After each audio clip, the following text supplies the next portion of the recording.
has a new book to help guide you with these steps to grasp your confidence and own your power. I love that. Look around the room. You'll see that you're not so alone after all, and that unconfidence could look like any of us. Maybe your whole life you have been told that the best wins, but I'm telling you right now that the best known will win.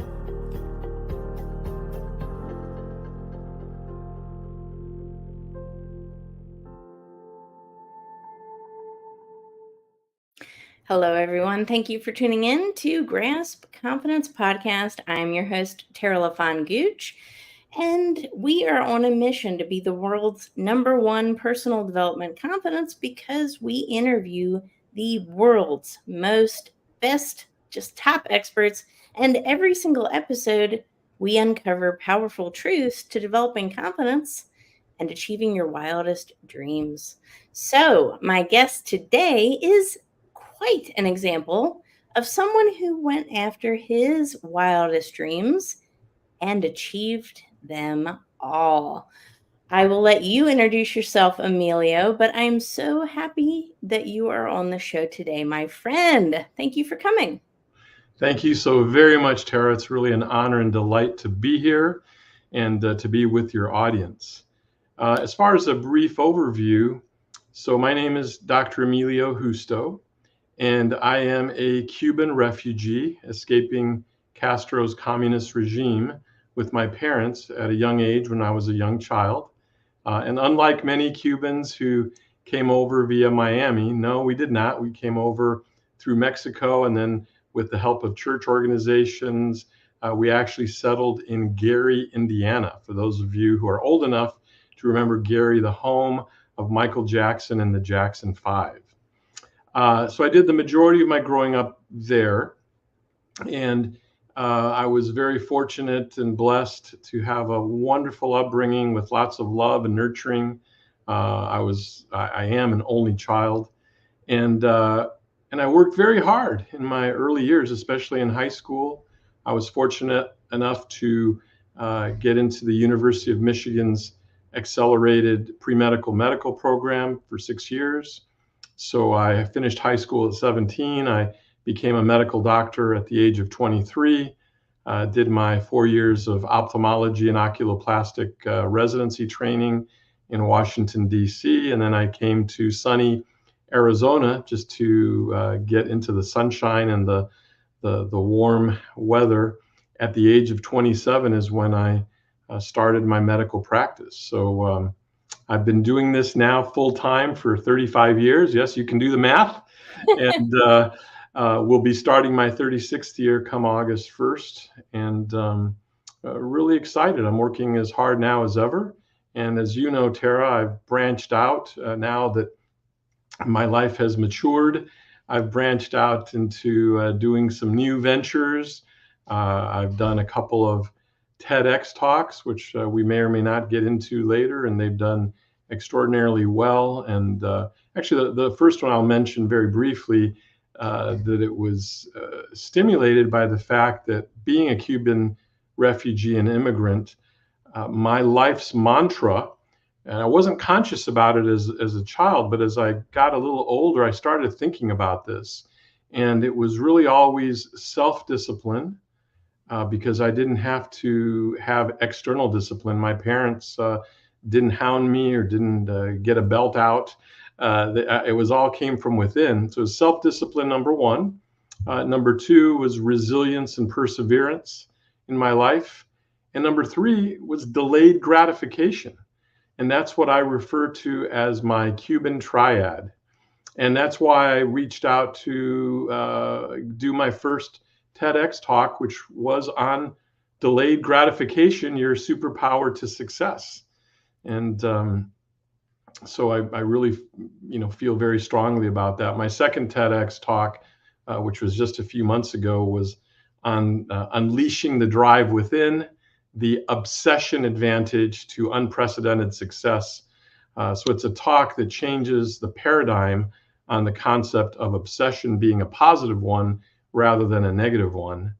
And then as I'm going through this journey and I saw how my first TEDx did so well, I decided to do another venture, which is try to write a book, which I'd never done before. I'd read many books, but never written one. And it was an exhaustive challenge, I must admit. But I felt like, really all this journey at this stage of my life, part of it is I wanted to get my word out to the world. But a large part of it truly is that, being a father, a spouse, having 3 teenage children who I love and adore, a 13-year-old daughter, she just turned 13 last week, and then 17 and 19-year-old sons. I wanted to leave a legacy behind of, what I stand for, what I believe in. And when I'm 6 foot under, they can watch my TEDx talks, they can read my book, they can even listen to my book because my book is also on Audible, and I narrated it myself, which I wanted to do. I had an incredible time doing that. I just loved narrating it, so that whether it be my children or future grandchildren or other generations, they'll always be able to hear my voice, and I can share with them my heartfelt feelings of what it's been like growing up and the things that I feel I've been blessed to have the success that I've had. That was a long answer to your question. Sorry about that. I love it. Well, it's such a heroic journey. You're coming to this country unknowing of what to expect. You probably came with very little in your pocket. So in a lot of ways, we faced a lot of adversity in our lives. Some people might even say, is it even possible? But what you hit on was this resiliency, this ability to be successful, kind of, despite all odds. And it seems like you really formed a blueprint for success based on delayed gratification and these things. And I would like to hear a little bit more about that, because there's a lot of people listening to the show right now, Emilio, that they say, good for him. I'm glad he accomplished that. Is it even possible for me? What do you have to say to people like that? Great question. And I feel firmly, and this is what I talk about so often in my writings, is that lack of privilege is not an obstacle to success. I feel that from the bottom of my heart. And you mentioned the blueprint. I think you said those words. And it's interesting, the subtitle to my book, which is The Power of Pause, Mastering Delayed Gratification for Success, the subtitle is A Blueprint for Resilience and Enduring Fulfillment. And so just to take you back quickly, so when Castro took over Cuba, and keep in mind, I was a young child, really the hero or heroes in this story are my parents. I can't even imagine what they went through, with a family and being adults and losing everything, losing their home, my father's business. When Castro took over, one of the first things that he did was he mandated that everyone go to their local bank and turn in their money, their currency, for a new currency that he had started, which was essentially worthless. My father never, ever, ever trusted Castro, and he buried his money in the backyard. And it was that money that still had value that soon thereafter he befriended a Canadian diplomat and was able to use that money on the black market to allow us to get out through Mexico. We were in Mexico for 6 months. And as you correctly pointed out, when we fled Cuba, we left with nothing but the clothes on our back. I mean, no material possessions. And, of course, I'm just a small child, so I can't really appreciate it. But gosh, can you imagine what my parents were feeling? And then once they were fortunate enough to have a church organization, Central Christian Church in Gary, Indiana, who basically adopted us, if you will, my father took on 2 jobs in Gary. He worked for U.S. Steel And then he also did all the maintenance and janitorial for the church. So he had 2 full-time jobs. My mother, who had her doctorate in education in Cuba, coming from a communist country, credentials don't transfer. Mm. She went to Southern Indiana, to Bloomington, where Indiana University is located, to restudy in a foreign language. All the while, I was sent, since my grandparents came over separately, their church, a Presbyterian church, was in a small college town called Tarkio College, Missouri, in Northwest Missouri. So my parents sent me to grow up with my grandparents from kindergarten through 4th grade. Had a great upbringing. It was so much fun. We lived right on the campus in one of the dorms. It's a tiny little room. And I just thought I was in heaven. I was surrounded by college students all the time. But all the while, my parents were getting reestablished. My mother was studying from scratch all over again, my father working and saving. And so by the time 5th grade came around, my mother was now working as a high school Spanish teacher. My father was able to finally decrease from 2 jobs to 1 job. And he saved enough to be able to purchase a home south of Gary in Crown Point, Indiana. So that's where I did my growing up from 5th grade through the end of high school. So that was kind of the early journey. And I tell you, I'm blessed to have gone through that. I mean, yes, were there challenging times? Of course, when you don't have a lot of material things. But the key is that one has the emotional support, the love, and the nurturing, both from my grandparents and my parents. And that's what made the difference. And it all came from the self-discipline that I preach, the resiliency, and the delayed gratification, because my life really has been a lot of delayed gratification up until recently. And I think I truly, in my heart of hearts, feel that anyone can succeed in life if they just practice those simple philosophies. Absolutely. Well, I don't know how much you know about my background story, but I grew up in poverty, right? So I'm the youngest of 5, raised by a single mother. And there was many points in my youth when I thought, why me? Why this? And the father that I did have, he wasn't really around that much, and I haven't seen him since I was 14. He was an alcoholic. And I thought, you know what? The world is against me. And for years, I let it become this crutch. And I think a lot of people can relate to that. It's easy to look at other people on the outside and think they have XYZ, but they don't see that whole journey. And I feel like some of the most successful people actually didn't come from a place of where they had a lot of means. And it's those lessons that they learned along the way and how to shape those deficiencies, if you will, into actual avenues of opportunity.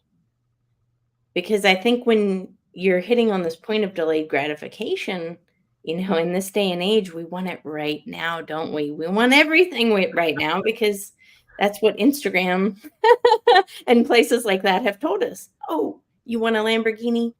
30 days, right? Well, it's not really logical. And I'm glad people want things, but at the same point in time, we have to learn lessons along the way in order to really get to those big goals sometimes. And nothing worth having is worth having overnight.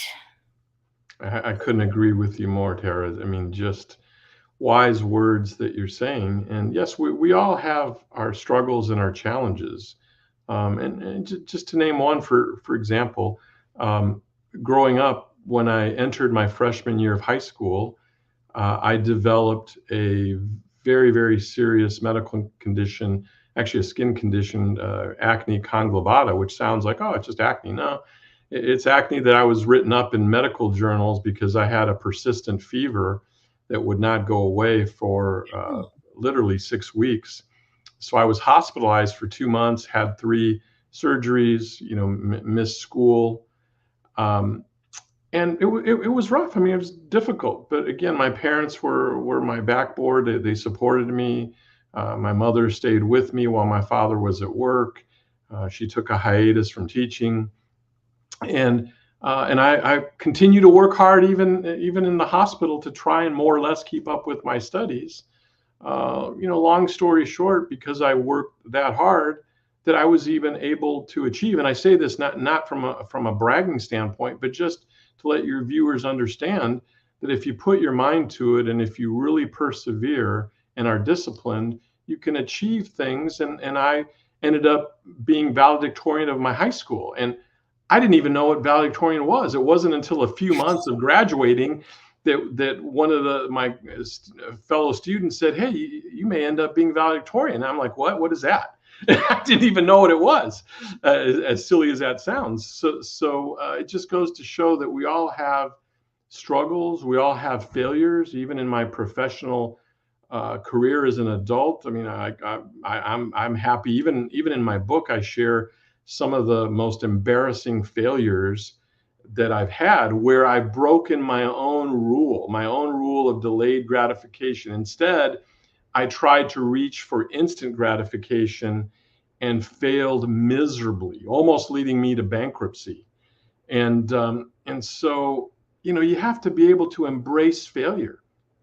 By embracing failure, it becomes really not a temporary setback, but it's really a step forward, a bouncing forward towards success and towards accomplishments. And you have to be able to look at it that way. I mean, there's one author, I don't remember his name, who talked about the fact that when he comes home for dinner each night, the first thing he asks his kids are, "How many failures did you have today?" Right? And not as a negative thing, but as a positive thing, because it is through those failures that we become resilient and we learn from our mistakes. And really, there's no better way of learning than to make those mistakes. You got to own it. And when you own it, believe me, you learn from it.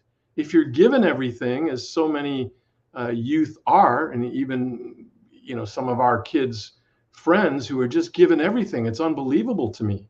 And they don't own it. They don't cherish it. They don't value it as greatly as when you've earned it with your own blood, sweat, and tears.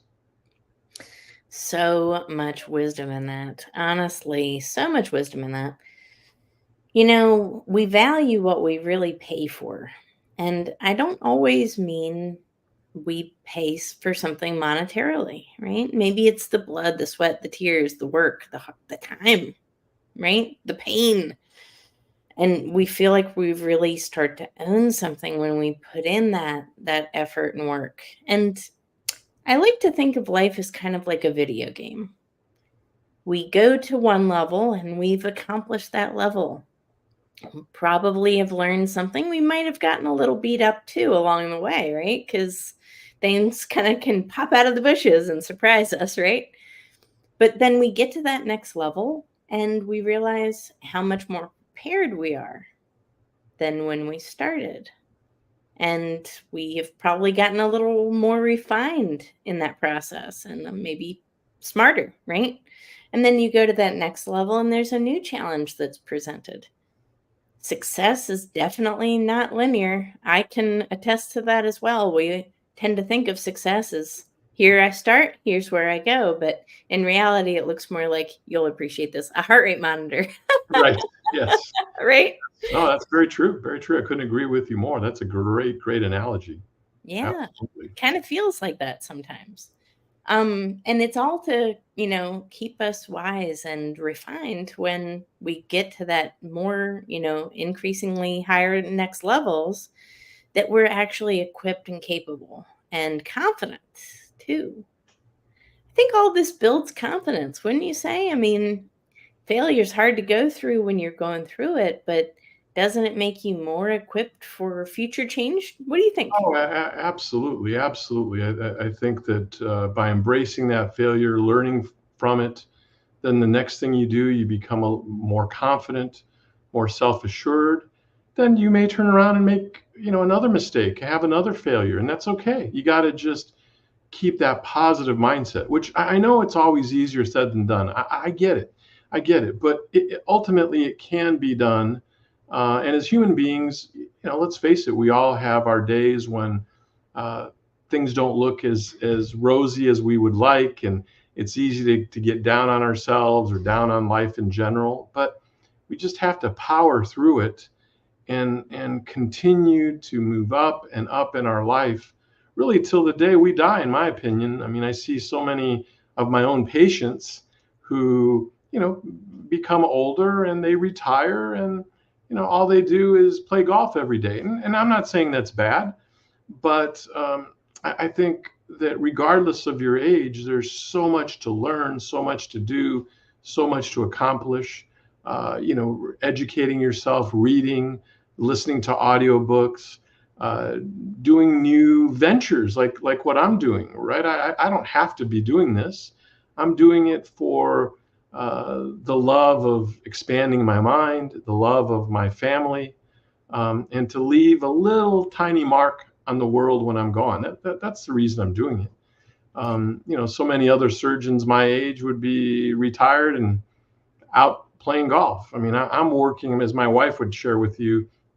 She can't believe how hard I work every day, every weekend. I mean, I don't waste a moment of time. I'm working harder today than practically I have my entire life. And I'm enjoying it. That's the wonderful thing, that I'm enjoying what I'm doing because it serves a greater purpose in my mind. We're supposed to work. We're supposed to be contributing. We're supposed to be learning.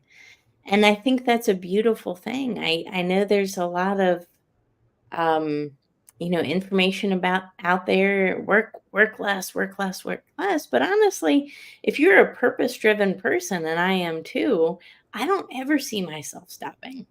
And I know my husband will, I'm sure when we're in that certain age of life, I'm sure he'll say, "When are we going to be done?" But he knows me better at this point. I will be starting something forever because I truly have this purpose and I have to keep expressing this creative capacity, right? And helping other people do the same thing. I think that's really important too. But we've touched on a lot today. We've talked about that, where you came from and where you are today. But was there a point in your childhood or at some point when you said, "No, I don't want this anymore. I don't want this as my reality anymore. I want to go for all of the success. I want to have all of these accolades. I want to do all of these things." What was that catalyst point for you where you decided to make that change and say, "I don't want this life anymore. I want this as my North Star"? Yeah, I think that's a great question, Tara. And there's two parts of my life that come to mind. One is that in my 35-year practice career, about midway through, or maybe slightly less than midway, again, I made some serious mistakes in my practice business, and I let certain, let's call it managerial people, kind of run the show, and I was very, very hands off, only to come to find out that basically bills had not been paid. I mean, things were just going south, and I didn't even realize it because I took my eye off the ball. I was going to work, and I was doing my clinical duties and surgeries and things like that. But from a business perspective, I was just completely hands off. And it was at that moment when I had to actually terminate this administrator managerial person that I became really obsessed. And again, my second TEDx talk on obsession, I became obsessed with really moving forward in a different manner where my eye was on the ball at all times. And it's really the second half of my career that just took off because I became integrally involved in every aspect of the practice. I wasn't just showing up, seeing patients, and going home like I was before. So that's one of the turning points. And then the other one was that after all that occurred, I made a second huge mistake. And again, I'm a bit embarrassed to share it, but I share it openly, including in my book, which selfishly I'll promote here, The Power of Pause, Mastering Delayed Gratification for I love Success. it. But that came about when I went away from my beliefs and I tried the instant gratification route. And this was in the early 2000s. This was about 20 years ago. And back then, I don't know how it was in your area, but certainly here in the Phoenix, Arizona metropolitan area, the real estate market was super hot, right? Everything was going up. And this was back in the days when the banking industry was so loose that you could acquire a $500,000 home for effectively little to no money down. Mm-hmm. And these mortgages were just, sign here and you have a mortgage. And in a very short period of time, within less than a year, I acquired, I kid you not, over 20 properties that were each in the $500,000 range. How stupid was that? And this all started because I went to a seminar, teaching people to kind of do this sort of thing. And I got sucked into it emotionally and thinking, oh, wow, this is it. This is what's going to turn the tide and I'm going to, become rich and wealthy and blah, blah, blah. And lo and behold, I found myself in this incredible hole where I could not get anywhere near enough rent to cover my mortgage payments. And I was just bleeding that money right and left. And finally, little by little, I had to dig myself out of that hole and get rid of those properties one by one. And it was very painful, very painful. And again, I came very close to bankruptcy. The only thing that saved me is that I had a real job, which was my practice. And so I could afford to do certain things that maybe others in a similar situation may not have been able to, because I had the cash flow to still keep living. But it was a very scary time. And I must say, I give my wife all the credit to resurrect me, because she was against this idea from the beginning. But even having made that mistake, that huge mistake, she never rubbed my nose in it. She was always my supporter and my confidant. And she kept telling me, look, life has given you a whole lot of lemons right now. But what you need to do is you need to stay strong and turn these lemons into lemonade. And ultimately, that's what I did. And in short order, it took probably 7, 8, 9 years thereafter. I was back at the very top of my game and haven't looked back since. So it was a very difficult learning time, and one that I share simply to let people know and let your viewers know that we're all human and we all make mistakes. And no matter how academically successful I've been, I still do stupid things like everyone else, right? I'm not above anyone else. I'm a human being first and foremost. It doesn't matter that I have an MD after my name. It doesn't matter. I'm just a human being. And human beings are fraught with mistakes and failures and errors and poor judgment. And I really, that was poor judgment when I sought the instant gratification instead of staying with my delayed gratification mantra that I've had my whole life. Wow. We can all go a little sideways from time to time. Yeah. But what matters is that we just get back on the road, right? Right. And this happens, I like to think of purpose as a road. It's a road that we're on.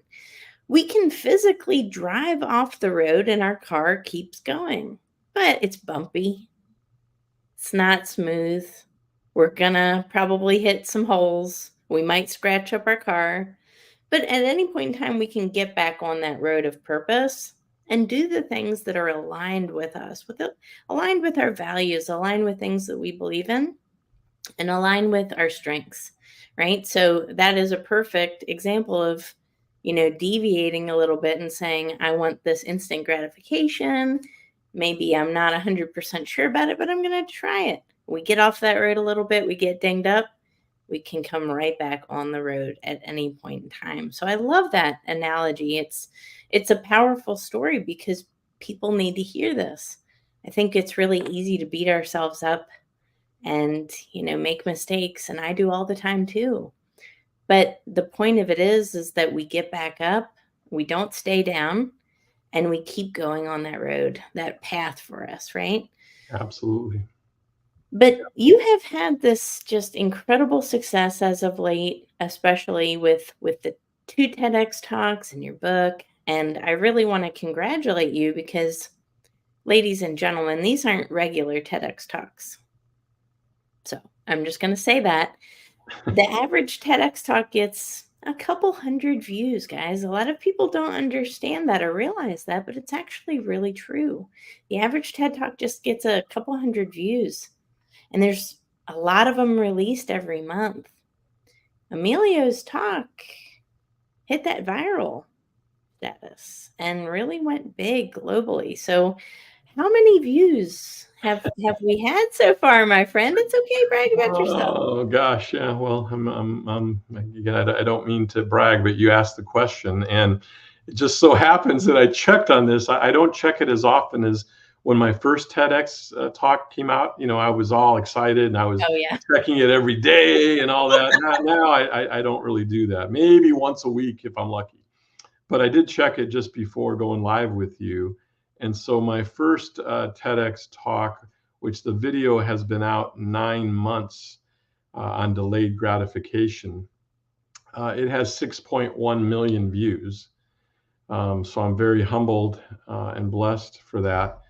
And that it's interesting in the TEDx world, and you're familiar with the TEDx world. They talk about how the TED organization may not publish your video anywhere from, could be as quickly as a month after to it could be 6, 8, 9 months later. The first one happened to come out 5 weeks later, which was amazing. So I kind of got a little accustomed to that. When I did my second TEDx in Ontario, Canada, it took 3.5 months for it to come out, and I was going crazy. And I just had a text the other day from one of the other speakers I met there, and he was so frustrated. He said, "Can you believe that my video hasn't come out yet?" And I felt so bad for him because I get it. But anyhow, the second one came out just a little over 4 weeks ago, and on Obsession, the Obsession Advantage, and it has over 800,000 views. So again, incredible, and a lot of wonderful comments. And I really do my best to keep up on the comments and to reply back to any of the individuals who take the time to write me comments on the YouTube video. So yeah, so I'm really excited about that. I'm humbled. I'm grateful. Hopefully next year. Right now, I'm just so busy with so many things, but I would like to do a third one. And but as you know, Tara, I mean, it's a process. It's a process. Going through the application process, getting your thoughts down, writing the talk, editing the talk, memorizing the talk, delivering the talk. It's such an involved process. One that gives us energy and is fun, but it's very time intensive. And you have a great one yourself, so I'm preaching to the choir here, but yeah, but thank you for mentioning that. I appreciate that. If any of your viewers would like to go and add another view and a like and a share and maybe a comment, I would greatly appreciate it. Absolutely. And I just want to point out, just, for everybody's benefit, when someone does a TEDx talk or a TED talk, it really means a lot to that speaker to like and leave a comment. And one of the reasons is because that the comments, we can hold on to that, right? The comments don't go away, and we can look back at those comments and get re-enthused and say we're really making a difference out there in the world. So one of the best, most kindest things that we can do if we really enjoy a talk is to leave a comment and like it, and also share it with our friends, with our networks, with people that could benefit from the talk. Another great thing that we can do to support people, just like Emilio and I, is to do the same for our books, right? So if you read one of our books, leave a review. It actually makes the world of difference. And it's one of those things, I hold on to all of those reviews so dear and close to my heart. They mean so much to me. And it's something that continues to build the legacy of the talk or the book, because the more reviews we get, the more it stays on top of the algorithms out there. And this helps more people see this really good, valuable content, because it's really easy to kind of get lost in the shuffle. So the comments really help, and those continual comments help it again stay in that algorithm to where more people can still see it. And that's really important. But I absolutely loved our conversation. Thank you so much for taking the time out of your busy schedule to come here today and to impart some words of wisdom to the audience. Thank you so very much, Tara. I Yeah, mean, it's really been a delight to participate in this, to get to know you better, to get to know your audience, and I'm very humbled and grateful for the opportunity. Thank you. absolutely. And I would really like to pick your brain on one thing before we leave. Absolutely.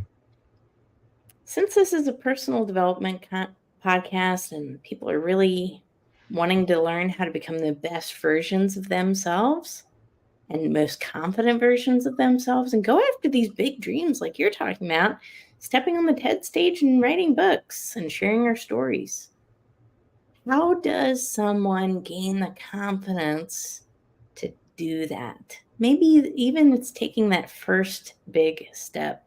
You have any words of wisdom?